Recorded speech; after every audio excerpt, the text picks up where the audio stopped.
All right. So, well, hello, everybody.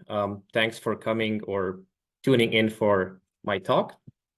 So, my name is Kostas Vilkelis. I am a postdoc in here in Delft in the Quantum Tinker group. And today I'll be talking about our kind of recent theory work, our recent preprint that is titled Chiral Adiabatic Transmission Protected by Fermi Surface Topology. I also added quantized because that's also an important bit of our work that is not in the title. Maybe just I'll maybe tell a few ground rules. So at any point in time, you are free to ask questions. So you can unmute yourself and ask a question if something is unclear. That is fine by me. If you have a question and you would rather not say it out loud, you can also write it in the chat, and I'll have Isidora let me know if there's something that is in the chat, and I'll try to answer it as fast as I can. Okay, so without further ado, let's start. So this paper is about transmission, and electrical transmission. Most of all, is a bit of a, I mean, it's a kind of a difficult thing, especially you would know if you are doing mesoscopic physics, and if you're doing experiments, then like if you have, let's say you have some high quality sample, you try your best to fabricate it, and you try to pass some current through it. Most of the time, all these mesoscopic samples are essentially just mesoscopic pinball machines. So no matter how hard you try, you inject something, but there's going to be many things that happen. So scattering is almost unavoidable. So you have, of course, you can have bad contact. So between your lead and your scattering region, you can have impurities, you can have defects, all of these things that add up to a plethora of different things that can happen, and they do happen, which essentially make the transmission signal a bit obfuscated. So we still, usually look at, for example, at general features. Like here, we can see, conductance measurement. We can see a gap. We can see there's a gap. There's no gap here, right? Two different lines.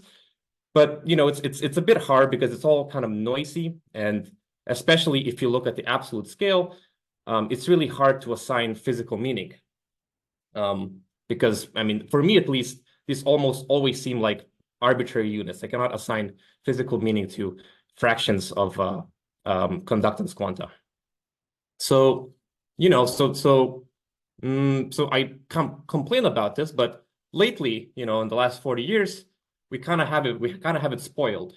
So we now have different protection mechanisms which actually protect the transmission, electrical transmission. So we don't have to worry about all these different plethora of effects that can happen, all these different scattering mechanisms, because there is different kind of mechanism, different protection mechanisms that protects against them.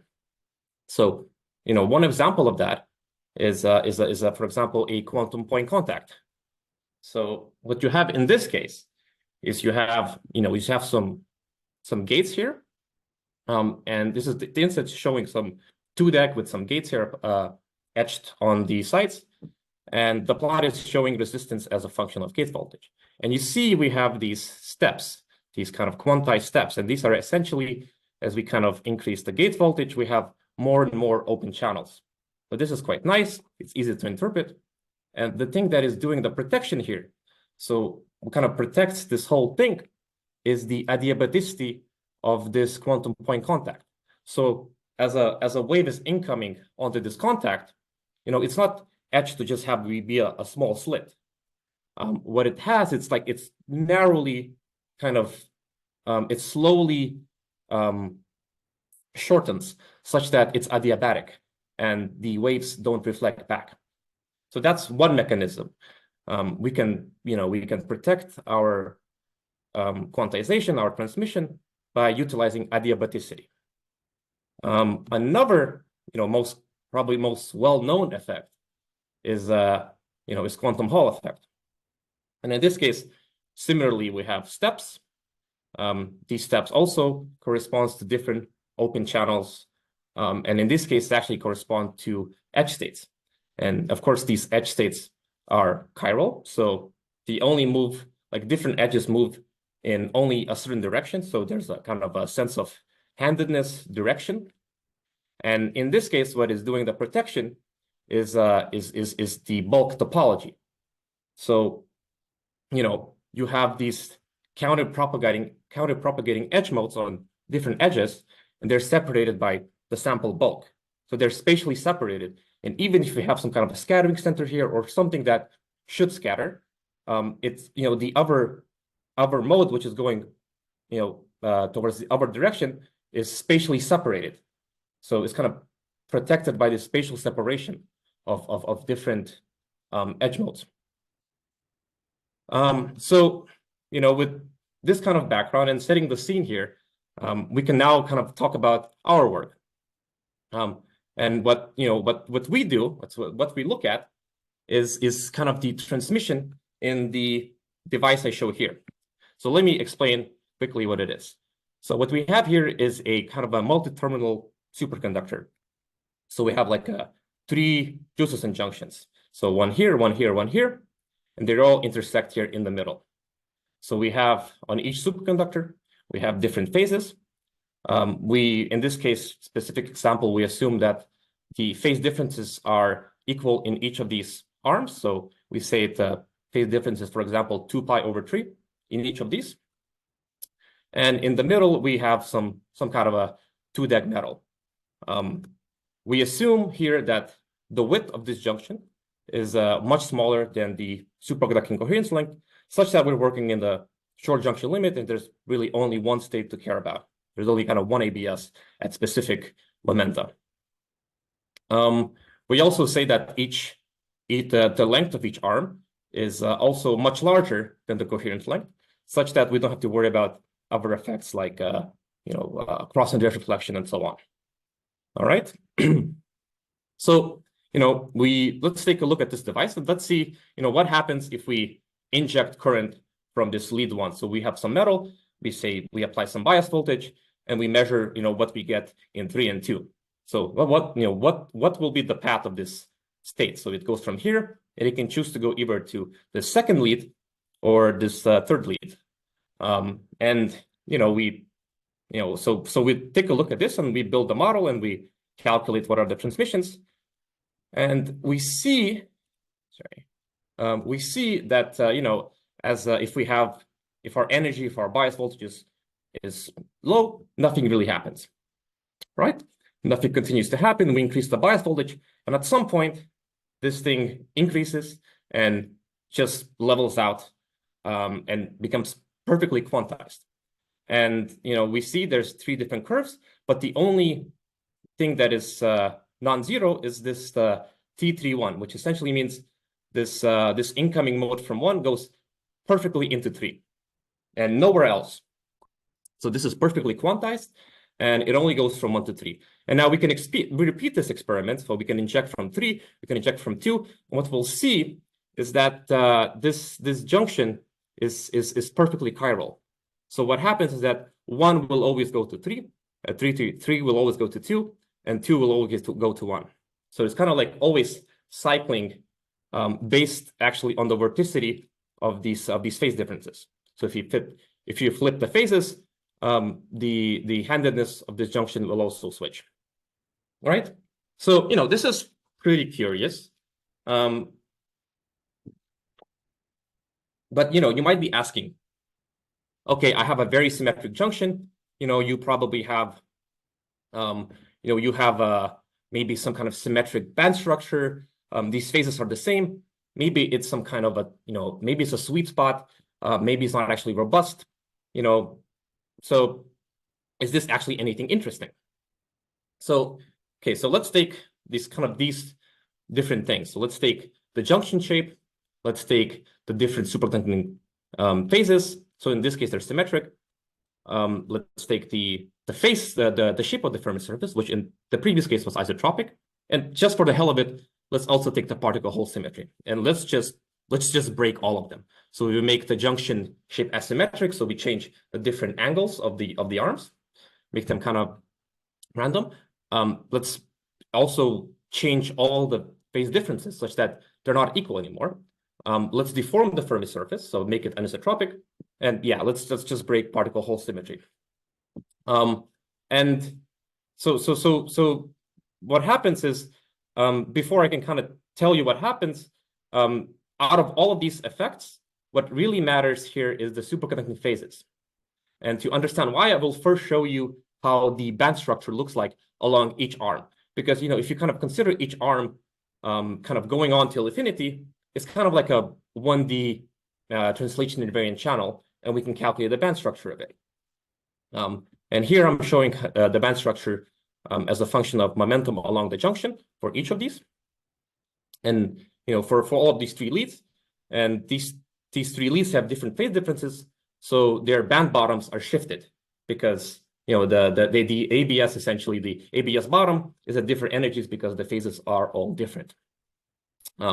So they all kind of have a generic shape. So they have this flat structure, and then they kind of curve up and merge with the normal state. Okay, so with that in mind, let's take a look at what happens with the transmissions here. And in this case, let's start from if we start from 0 energy, nothing happens because there are no states incoming, outgoing.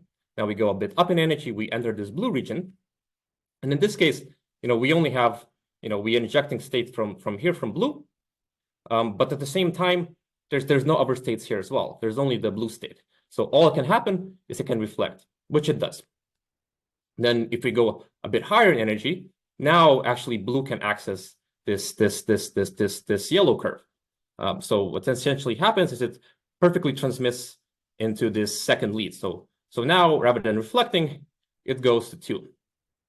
So this might seem like it's different from what I told you a couple of minutes ago, but in this case, it's like the third lead doesn't even exist. It still hasn't come into play because it's higher energy. But once we increase the energy or bias even more, and when actually the third lead enters play, all the current decides to, 2 wasn't doing it for me, I'm going back to 3, right? So it's all the current is going to 3, and at that point we have what our original example. Now, if we consider the same thing happening from injecting current from 2 is kind of in the intermediate energy, and it already has the blue state available, which is what it liked before. So this is the state that, based on this vorticity, it was doing originally. So it kind of stays there even when the red curve also, the red states or states on the third lead come into energy, right? And for the last case, the third lead perfectly goes into second because to it all the states are available, but it still chooses to go to the second. So this.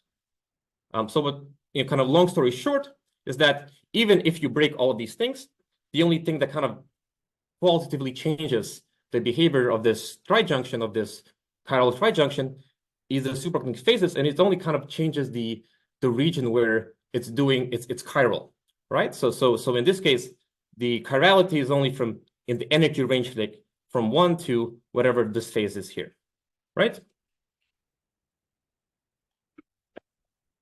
So this is kind of pretty weird. Oh, I see there's a question. Hi, hello. So I have 2 questions. So can you hear me? Yeah, I can hear you. Okay, thank you. So first of all, what is the color plot in the inset, the very small square box? Oh, sorry. Yeah, that's a good question. I failed to answer to mention this. So this is actually the scattering state. So this is how the wave function actually looks like. So in this case, it's how the third. So when you inject the current from the third lead, how it kind of goes into the second one. Oh. Okay. So going from the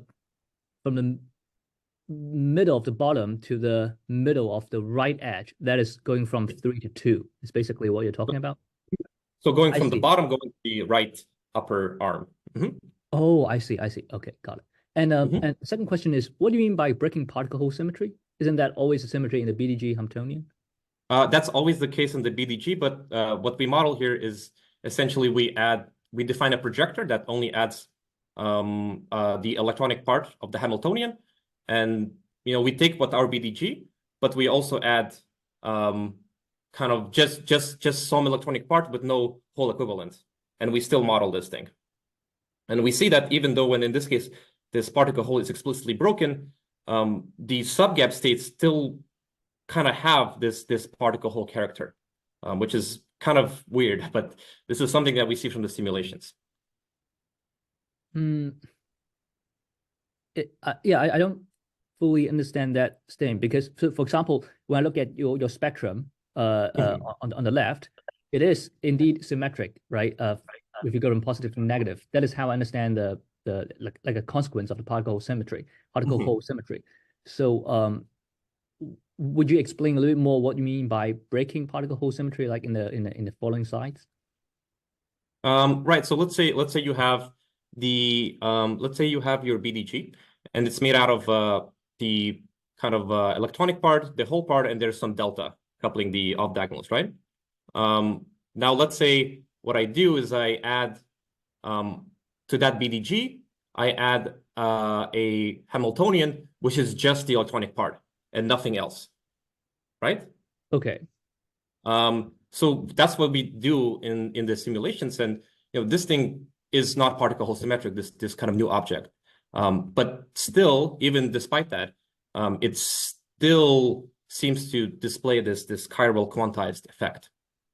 So should I think about this as something artificial, not something that yes, it's really artificial breaking in reality, right? Okay. Yes. Got it. So exploring the robustness of this cat effect under some artificial context. Exactly. Yes. So that's true. So it's in superconductors you always have this particle hole symmetry, but in this case we're trying to understand what is kind of really vital to this effect. What are the can we distill the things that are necessary? I see. Thank you.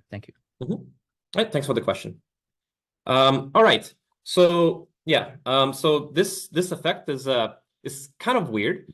So it's it's kind of like quantum Hall because it's chiral and it's quantized, but both incoming and outgoing modes are spatially on the same part of the arm. So it's not exactly quantum Hall. So it's not really protected by bulk topology. At the same time, it's because things here are in kind of narrow regions.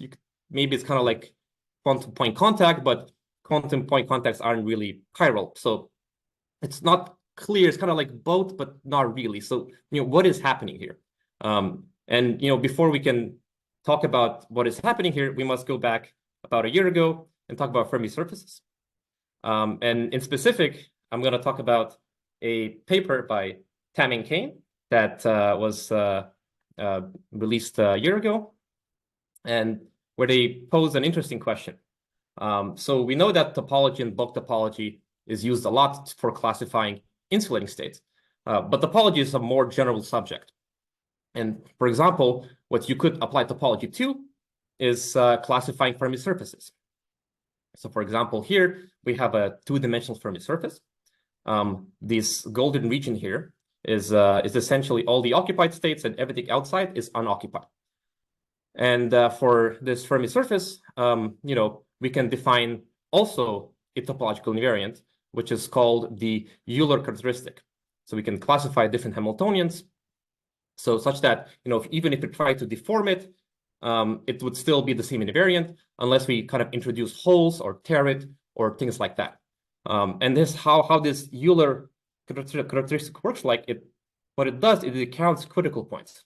So what you do is you choose a direction, let's say along the x direction, and what defines a critical point in that case is whenever your Fermi surface, your segment of the Fermi surface is perpendicular to this chosen direction. So in this case, we have these two critical points. They're kind of equivalent because this one is just kind of the mirror symmetric partner of this one, right? So how this invariant works is you kind of count these non-equivalent points. So in this case, we only have one. So the Euler characteristic is 1. Now you can have also different Fermi surfaces where you have kind of inverted case of this upper one where actually everything that is filled is the whole Brillouin zone, except the thing in the middle. And in this case, you also have critical points, but these critical points have if this was convex, this is concave because it bends away from the Fermi sea. So it is counted a bit differently, and it's counted as it contributes -1 to the Euler characteristic. So this is this thing is called a hole-like Fermi surface, whereas this was electron-like Fermi surface. Now, to prove that these things are, you can deform it and you still get the same topological invariant. Let's kind of just stretch this thing into a kind of a peanut shape. And what we get here is we get, we introduce more critical points. But these critical points, if you actually add them up, you see that, we have 2 more critical points that appear. So we have one that is kind of this bending away from the Fermi sea, so it's -1. And we have this one and this one, which are convex, so they count +1. So this is 2 minus 1, 1. So this adds up to the same characteristics. So these things are topologically equivalent. So this was long-winded, but maybe so finally we're actually coming to the question that Hamming-Kane has, and it's can we actually measure this topological? Can we actually measure this topological invariant? Is there some kind of experiment we can do where this would appear? And indeed, what they found is that if you kind of take a look at this Josephson, this planar Josephson junction, so you have normal metals here on the left and right, and you have this Josephson junction, you have superconductors that are at biased at pi phase difference. What you have is if you kind of take a look at if you inject current from left and you count what you actually get, so you kind of measure this non-local conductance, what you get is if the Fermi surface of the host material of the host metal is electron-like, so you'll get this kind of IV curve. So for here, you see that as we have positive bias voltage, we have current that is passed through and just goes through no problem. But then if we go towards a negative bias voltage, it doesn't go through. And now for the hole-like Fermi surface, the situation is inverted. So we inject an electron, or we try to, and above positive bias voltage, it just doesn't go through. But if we kind of go towards a negative bias voltage, what we have is that this electron, it kind of goes to this Josephson junction, and it is converted into a hole. So this kind of ABS mediates, it converts things into electrons or holes based on the character of the critical points and the Fermi and the kind of the Fermi surface character. And if you actually now kind of do this measurement at both positive and negative bias voltages, so you have like an AC current, you essentially have this rectifying effect, where if you kind of measure the average current, what you have is that it is quantized and it is proportional to the Euler characteristic. So this is quite interesting, and so that's kind of we're kind of getting to the answer slowly, but there's still one thing we need to answer, and it's like, so why are the channels actually quantized? So why is the things actually transmitted in a quantized way? So we go back to this this simple pi biased Josephson junction. We have a simple Fermi surface with 2 critical points, one non-equivalent critical point. And what happens is that for each critical point, we have an open channel. So if you take a look at the band structure as a function of the parallel momentum along the junction, we see that for what happens that for each critical point, you have a open channel. So for example, if we had 2 critical points, there would be one more channel here which bends up. So kind of the takeaway message here is that the more critical points you have of your Fermi surface in the host material, the more open channels will be available to you. And the reason why this works, I'll try to give a short kind of intuitive reasoning of why this thing behaves the way it does is that if you only concentrate on the region away from the critical point, so you take a look at the Fermi surface kind of above or below, just very far away from the critical points, what you can have is that you can, at those points, you can linearize your dispersion along the y direction. You can linearize it, and you have this effective equation. And this is, in this equation, what you have is, it's a very famous equation, and this is essentially a interface between two different inverted masses, opposite masses, and this gives you a zero mode.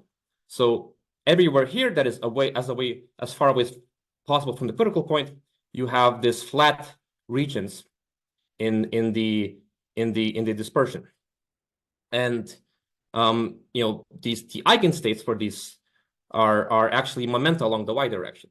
So you have one for positive and one for negative. And now if you go towards the critical points, as you're kind of approaching the critical point, this linearization becomes worse and worse approximation, because at the critical point, this term is zero. This velocity along the y direction is zero. So it really is a bad approximation. And in that case, you really have to consider these nonlinearities. So this kind of equation that you're considering changes. And what this nonlinearity actually does is that it couples these opposite momentum modes and kind of hybridizes them such that you have a dispersion appearing. And these critical points are then responsible for this linear dispersing part, right? So again, if you have the more critical points you have, the more kind of these parts you have in your system, and that corresponds to your number of open channels within the gap. So that kind of explains why, if given that this junction is ballistic, why the response would be quantized, but that still doesn't answer the question of why we see a chiral transmission.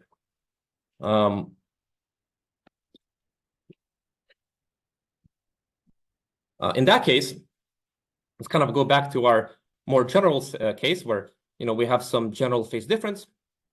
And now let's consider what happens to the expectation value of momentum.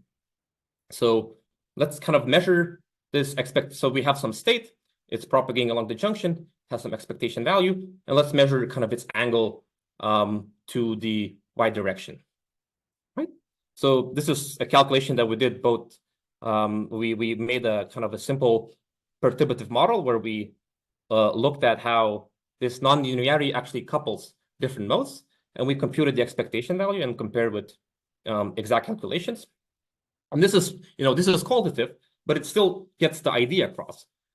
So what happens here is that whenever energy is lowest, so close to the band bottom, you have this k, and it's pointing. So this in this case kind of corresponds to 0 and pi on this color map, and in that case corresponds to either the state is pointing perfectly to one superconductor or the other, right? So it's perpendicular to the junction direction, right?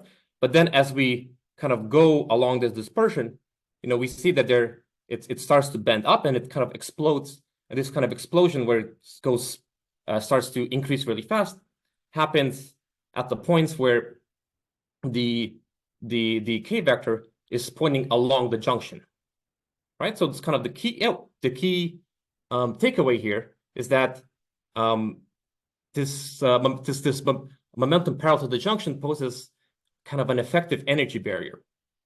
So these are actually all the ingredients. Now we can start to assemble them and explain why we see chiral transmission. So kind of if we assume that there is no normal scattering, and such that momentum cannot change abruptly, it must change adiabatically. Then the only way momentum can change is by slowly changing from one value to the other, right? So if we, for example, say, okay, we have some incoming state here, it's pointing, this momentum is pointing towards the bottom superconductor. There are two possible modes that it can go into. So we have this mode here, where with its kind of k vector pointing also along the superconductor, or we have this this golden state which points up. Now let's see, what happens. So how can this state, to which state would it actually prefer to actually go to? And for that, let's see if one can go to two. So that might be a bit hard to do because no matter how you want to do, we want to go from 1 to 2, you will have to cross this dotted line, this dashed line. And along this direction, there's an energy barrier. So it's unpreferable for a diabatically evolving state to actually go through this dashed line. Much rather, it can actually go towards this third state here, so this vector here, because it doesn't need to actually, as it evolves, it doesn't need to actually align itself with the junction or any of the junctions. And this is what actually happens. So it doesn't go to second, and it transmits to the third. And the same story repeats for all the other states. And we can kind of summarize this model by plotting these energy barriers, these qualitative energy barriers for each lead. This is quite a huge figure, so I'll just explain it slowly. So each of these lines is so what we're plotting here is the energies of each state along the leads as a function of the angle, the expectation value of a momentum angle to this y direction, right? And you can see that we have 3 of these curves, and all 3 curves are displaced by 120 degrees because we have a trijunction. Now let's say we start with some energy here, and let's say we have some incoming state from lead 3. So this is the red curve. In this case, because we're at low energy, and we're kind of assuming here that there are unequal phase differences, so the BAM bottoms are displaced. In this case, it can't really do anything except reflect back to itself. So it's kind of boring. So it goes here and it just turns around. So nothing happens. It's self-reflection. Now, if we kind of increase the energy, the bias voltage, now we have other possibilities. So one possibility is that it can go, from red all the way across to this golden lead. So this goes to lead 2. Another possibility is that it can go from this red all the way across to this blue lead. But in that case, you would need to cross this energy barrier. And you can see that because, this state evolution requires you to align yourself with the junction at some point in time. So this thing is not what happens. And instead, we have the transmission from 3 to 2. All right. So, that's kind of the mechanism. But yeah, I see there's a question. Hi. Can you go back to the previous slide? Just want to make sure I understand one thing. So here, I think you would emphasize the importance of adiabaticity because Yes. I want my theta to change continuously. So if theta crosses 0, then I would have to pay a large amount of energy. Exactly. So that's how adiabaticity is being used here. Exactly. Yes. I see. Okay. Got it. And here the blue, orange, red, they all have different heights. That is because you generally assume different phase differences we wanted to make this graph a bit more general. So we assume different phase differences for each junction. So that's why they're displaced a bit vertically from each other. I see. So but can I ask you one more question, which is I always have energy conservation, right? So I mean, energy is always maybe I'm always allowed to just think of one fixed energy and see how state changes. I don't know how to see it from your plot here, because if I want to change theta, then it seems like the energy of the state would change. So how should I think about that? I think the initial and final states need to have the same energy, but in intermediate one doesn't need to be conserved, I think. In this case, it adiabatically evolves. So because as you're going through the junction and the junction shape or whatever is changing, the state's energy is also adiabatically moving with all the changes that are happening with its immediate surroundings. Okay, I'll think more about that. Thank you very much. Right, thank you for the questions. All right. So I established that what protects this Chiral transmission, this Chiral adiabatic transmission, is the adiabatic evolution momentum. So the fact that different points, different states are on the different parts of the Fermi surface, they're separated by large momentum, and kind of we're opposing adiabaticity such that momentum can only evolve adiabatically, right? But kind of before, maybe like 10 minutes ago, I mentioned that the number of open channels is related to the number of critical points on the Fermi surface. So for example, we have, once again, let's go back to our straight junctions. We have here, one non-equivalent critical point, and then we deform it to the peanut shape where we have 3 critical points. So in this case, going from 1 open channel, we're going to have 3 open channels. So, what happens in that case? So we can consider, once again, injecting current from 1 and for this kind of peanut-shaped Fermi surface and seeing what happens to the transmission matrix, to transmission values. And what we see in that case is that, so here I'm plotting the transmission eigenvalues as a function of energy. And what the colors of these curves mean is that which lead is it going into. So for example, here it's the transmission eigenvalue from 1 to 3. This red curve, this dotted yellow curve is from 1 to 2. And what happens in this case, also let me also explain the inset. The inset here, we have 3 critical points shown here. These are black ones, and they correspond to the critical points of the incoming junction. So because the incoming junction is tilted, that's why the critical points are kind of at these weird locations. And the red critical point here corresponds to the outgoing lead critical point. Okay, so yeah, so in this plot we see that as before, there's nothing happening as you have low bias voltage. At some point, you see that you get 2 possible transmission channels. So one of them is quantized. So this is as we did previously. So it goes from 1 to 3. And there's another one, the yellow one, from going from 1 to 2, which isn't quantized. And it changes as well. So it's not quantized, it's not protected.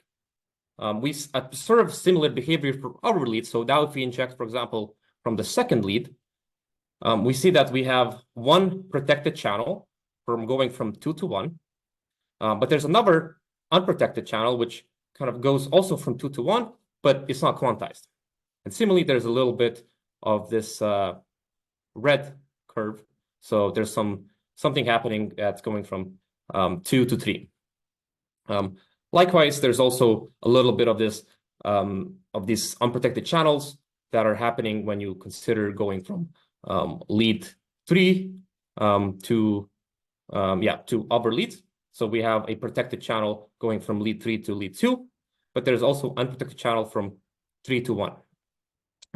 So what happens here is that as we introduce more critical points, we have more open channels, and these additional open channels are in general unprotected. But we always have the number of protected channels that we do have is related to the Euler characteristic.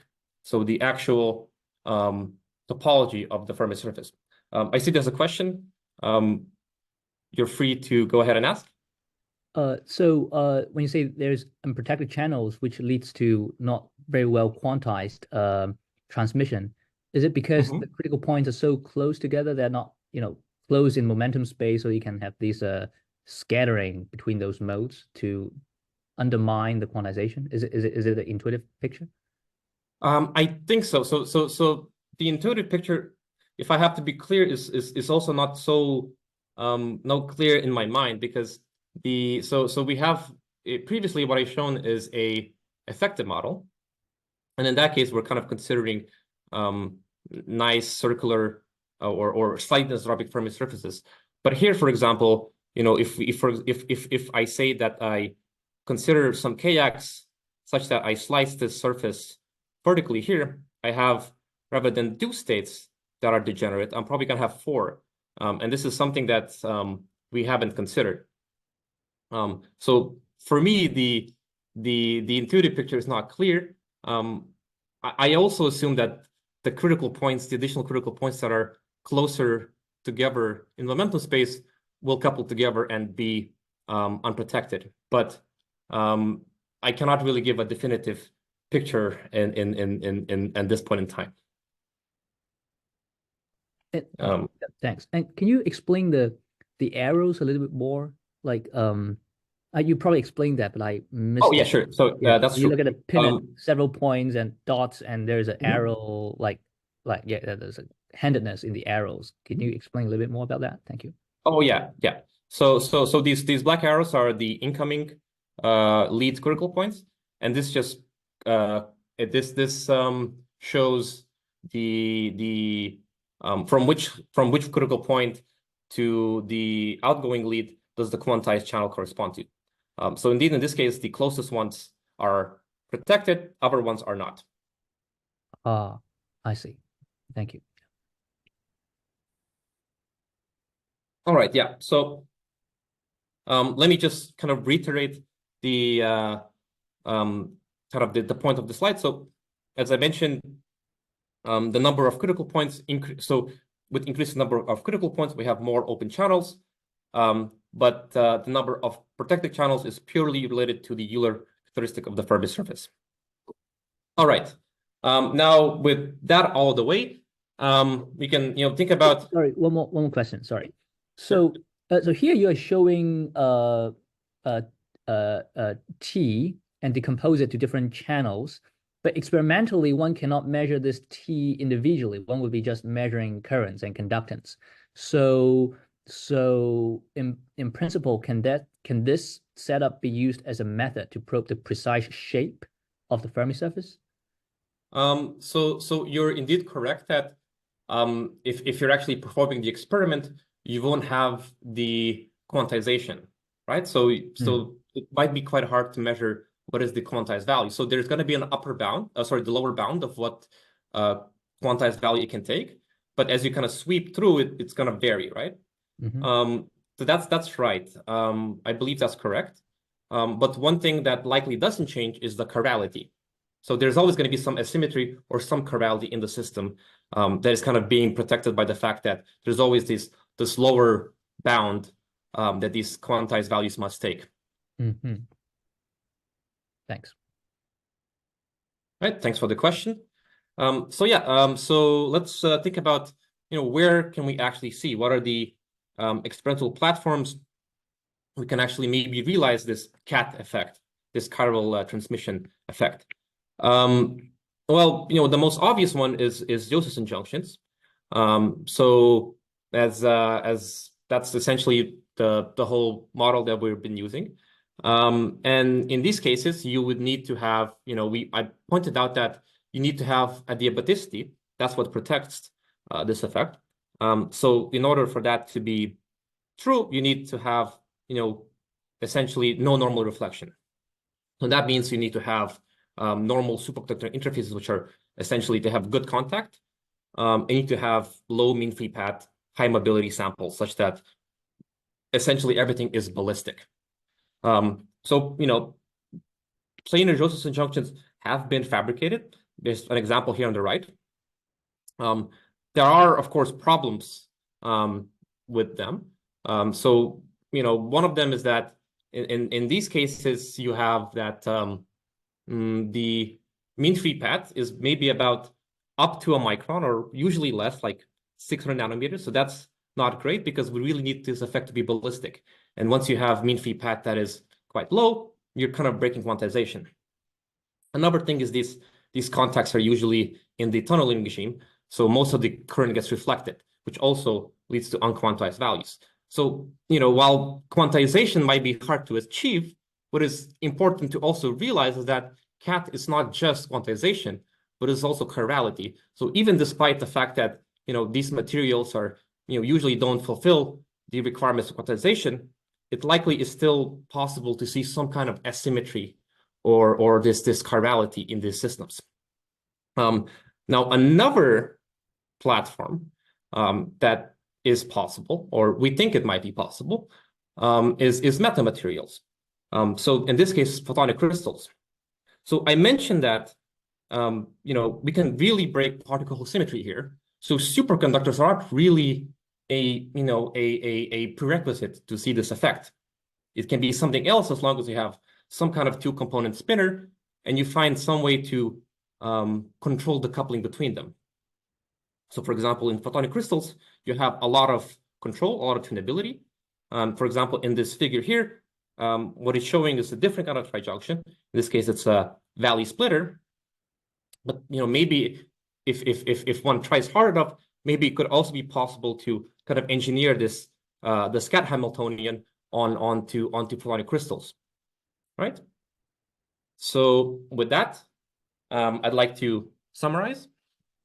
So once again, I'm showing you these results, the main results of the paper here, and these kind of main three takeaways that I hope all of you can take away from this talk is that first, the Fermi surface topology kind of determines the number of protected transmission values.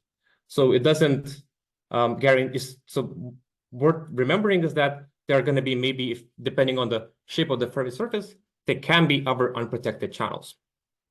Now, the protection of these protected channels is protected by the adiabaticity of momentum evolution. So we need to ensure that there's no normal reflection. And in normal superconductors, that can be a bit difficult to realize, but at the very least, you might be able to realize some kind of chiral effect. Or on the other hand, this might be possible to realize in metamaterials such as photonic crystals. So with that, I thank you all for your attention, and I open up the call for questions.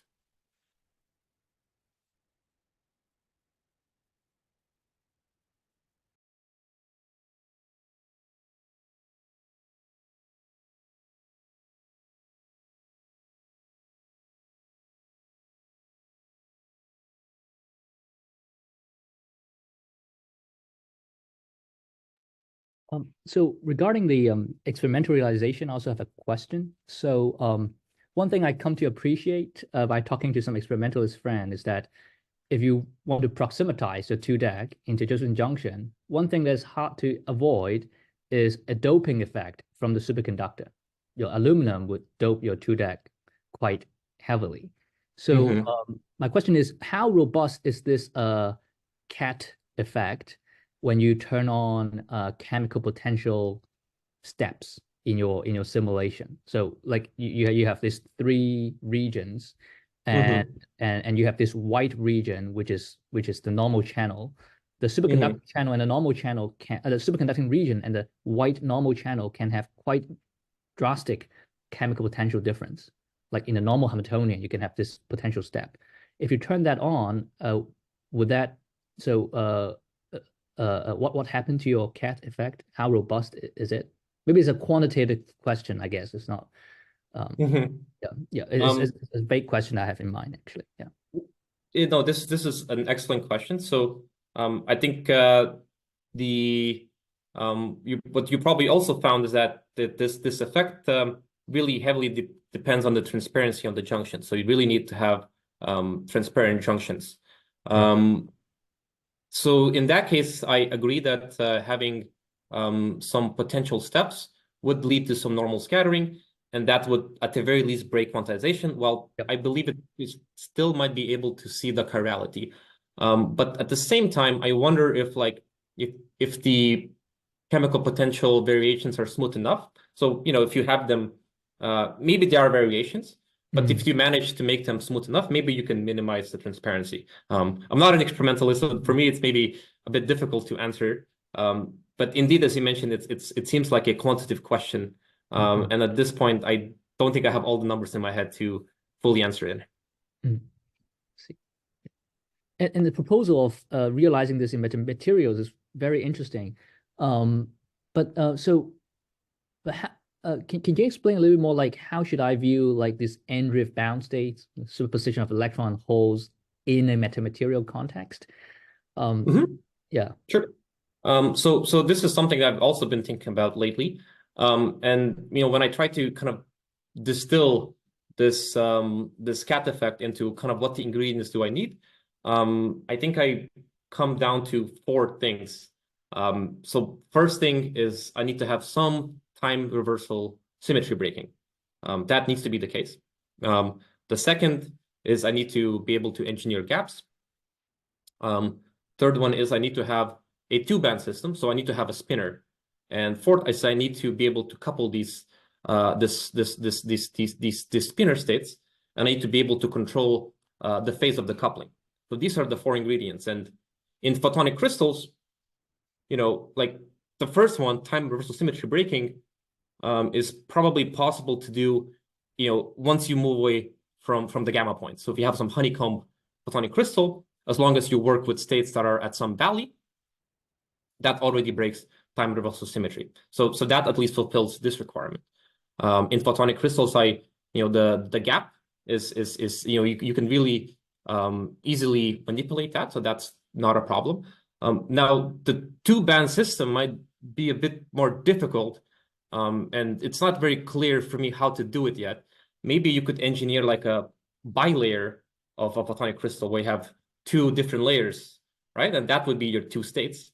And then you can, by engineering maybe different lattice spacings, you can kind of engineer the coupling phase between the 2 layers. So that could be some way to do it, but this is all pretty hand wavy. So I'm not super. I don't quite know how yet it could work. Thanks for sharing your thoughts. Yeah. I hope to chat more later.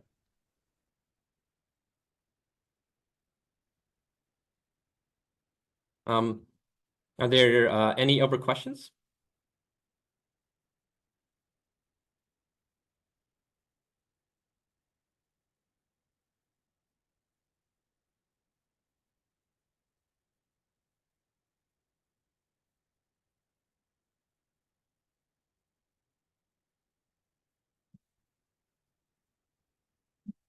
Well, it seems there are no other questions, and I'm checking the chat as well, and unless I'm missing something, there doesn't seem to be. Well, in that case, thanks everyone for joining. And yeah, have a good rest of your day. Bye-bye.